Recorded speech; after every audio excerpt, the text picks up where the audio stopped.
시카고 방세 시간입니다. 극작가 오스카 와일드 그날 이후라는 책이 있습니다. 내용은 예수님께서 성천하신 후에 다시 내려오십니다. 지상에 오셔서 그동안에 은혜를 베풀었던 사람들을 지금 어떻게 사는가 하는 것을 만나서 확인하려고 오셨다 그럽니다. 그러니까 극작이죠. 그냥 오스카 와일드의 소설입니다. 오셔서 제일 먼저 어떤 사람을 만나면 술주정꾼이 한 사람이 있어서 야단스럽게 한다면 피골이 상접하고 거의 폐인이 되었습니다. 손발이 신이 떨고 있습니다. 그래서 예수님 찾아갔습니다. 형제요, 어떻게 이렇게 되었소? 했더니만은 안타까운 심정으로 갔는데 이 사람이 벌떡 보더니만은 예수 선생님이시죠. 그때 예수님께서 나를 고치지 아니하셨다면은 행복했을 텐데 안전병으로 있던 나를 낫게 해줬잖아요. 안전병으로 있을 때는 그저 얻어먹어도 별 괜찮았습니다. 그런데 낫고 난 뒤에 어디 일할 데는 없지요. 고용되는 데는 없지요. 그렇다고 빌어먹을 수는 없지요.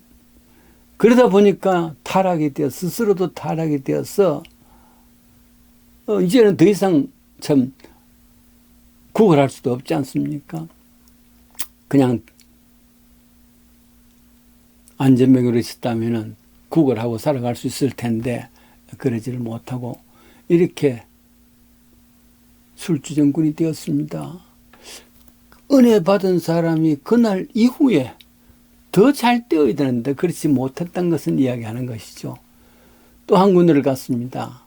여러 남정들로부터 놀림을 당하고 거의 정말 창녀 역할을 하는 그런 모습으로 살고 있는 자입니다.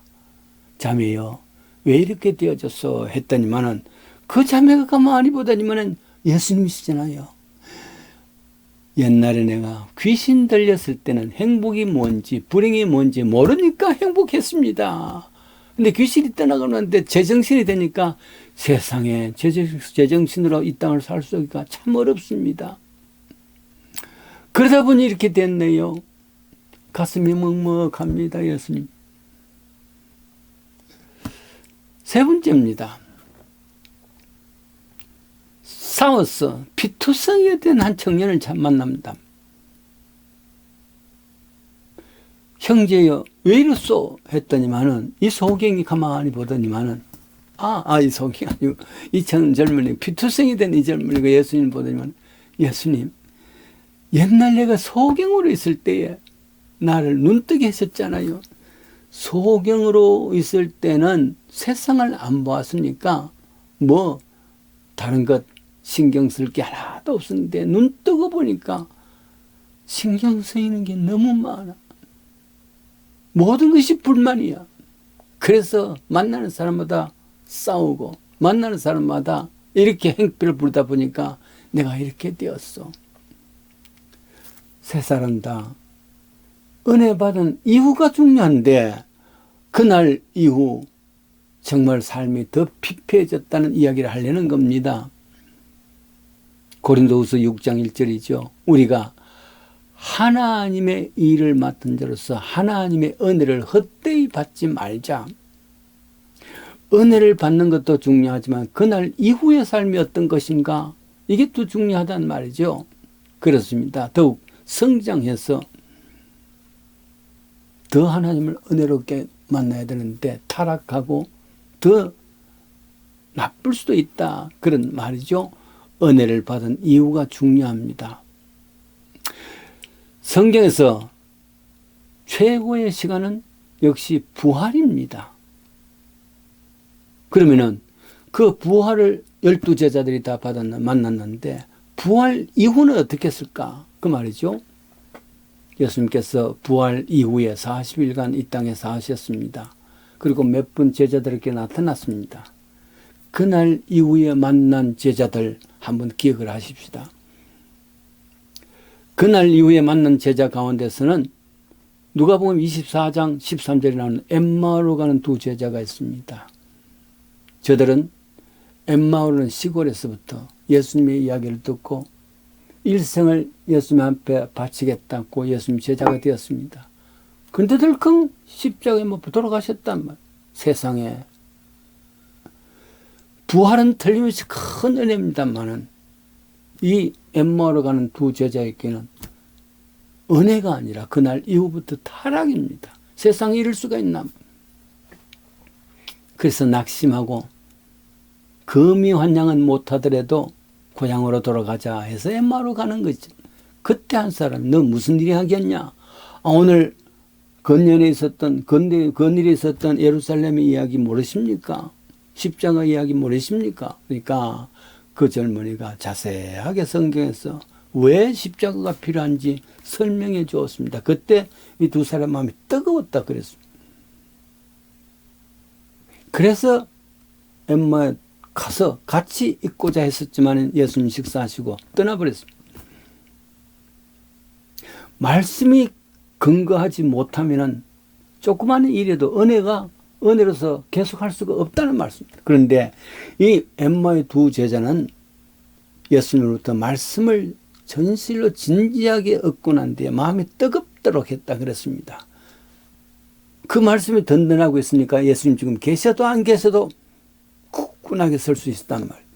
그날 이후, 즉 부활 이후에 만난 엠마오의 두 제자를 기억하면서 은혜를 지속적으로 갈 수 있는 길은 무슨 큰 기적을 보는 것만이 아니라 말씀의 바탕 위에 있어야 된다.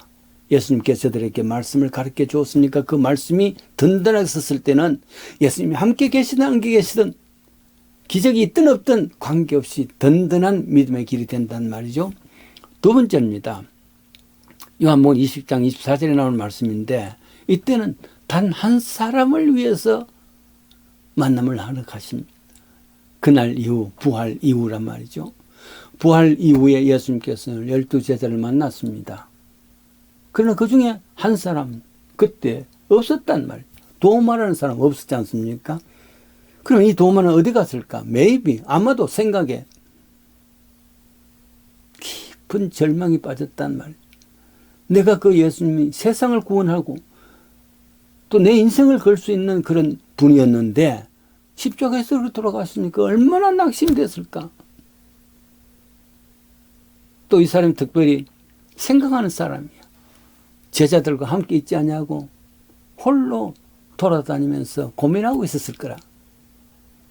그때 예수님 나타났으니까 못 만났단 말이야.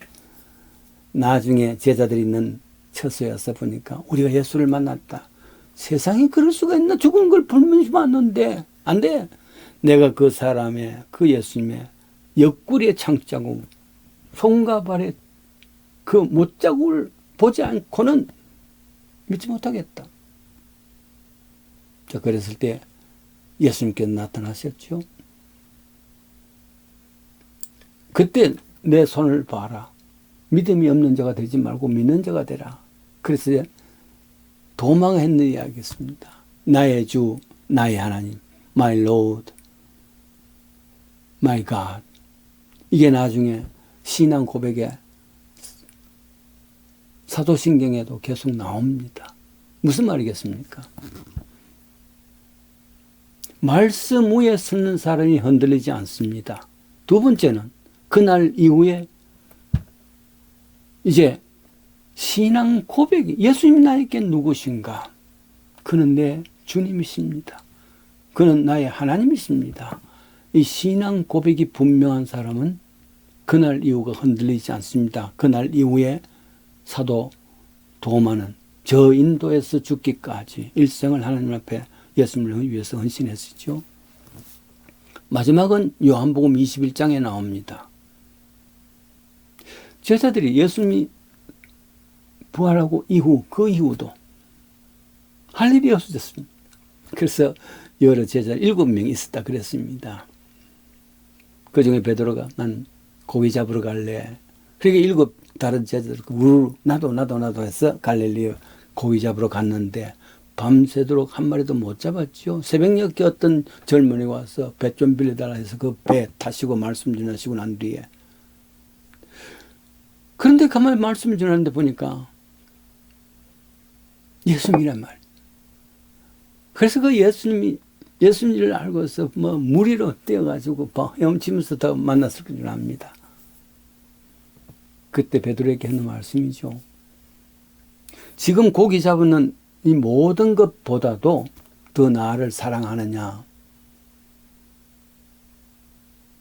그러니까 주님 아시지 않습니까? 그래, 내 양을 먹이라. 3번씩이나 네가 나를 사랑하느냐 질문하십니다. 3번 다 아시지 않습니까? 내 양을 먹이라. 이 말의 뜻은 무슨 뜻일까? 그날 이후에 사명이 있어야 돼, 사명. 그날 이후에 사명인데 그 사명이 뭐냐면 사랑에 대한, 예수님을 사랑하는 사명입니다. 예수님을 사랑하는 사명이라면 틀림없이 그 사명을 위해서, 그 사랑을 위해서 사명을 다 감당을 하는 것이란 말. 그렇습니다. 지금도 이런 사명 서약식이 있는 것이죠. 일꾼을 세운다든지 할 때 특별히 이런 서약도 하는 것이지 않습니까? 그날 이후 은혜 받은 이후에 타락한 사람도 많이 있습니다. 그날 이후에 부활이라는 놀라운 은혜를 경험한 사람도 그날 이후가 타락할 수가 있습니다. 근데 3가지. 말씀을 배우고 말씀 위에 든든히 섰을 때 엠마오의 제자들 흔들림이 없습니다. 나의 하나님입니다. 나의 주님이십니다. 신앙 고백이 분명한 도마, 더 이상 은혜가 메마르지 않습니다. 예수님 사랑합니다. 내 양을 먹이라. 그 사명을 주신 사람에게, 그 사명이 있는 자는 그날 이후라도 날마다 새로워질 수 있는 것이죠. 놀라운 부활 이후에, 그날 이후에 받았던 이 놀라운 사건들을 기억하면서 말씀 위에 굳게 서야 돼. 예수님이 나에게 누구신가 신앙 고백이 분명해야 돼. 그분을 위해서 내 일생을 바치는 일꾼으로서의 사명을 잘 감당할 수 있는 저희들 되십시다.